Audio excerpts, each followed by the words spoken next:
خب بچه ها اومدیم یه قبرستون خیلی عجیب غریب.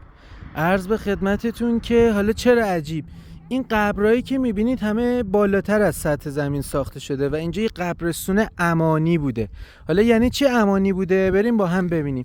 کسایی که میومدن زیارت مشهد تو راه اگر کسی از اقوامشون فوت میشده میت رو اینجا تحویل میدادن. نگاه کنین، به صورت امانی بمونه و بعد میرفتن زیارت میکردن و برمیگشتن.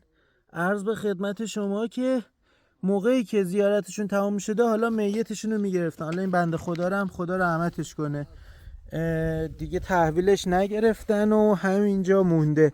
اینجا پر از دخمه ها و قبراییه که اینطوریه و خیلی چیز عجیبه، من تا حالا ندیده بودم.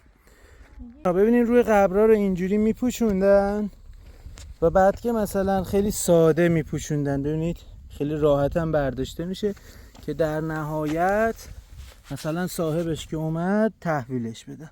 الان دقت کنید اونجا هم اونهاش استخون میبینیم و جمجمه یک متوفی دیگه، خدا رحمتش کنه. خیلی جالبه این قبرستونه که اینطوریه، واقعا عجیب غریبه. خب بقایای این ساختمونا و یه بخشش البته بافت جدید ساختن.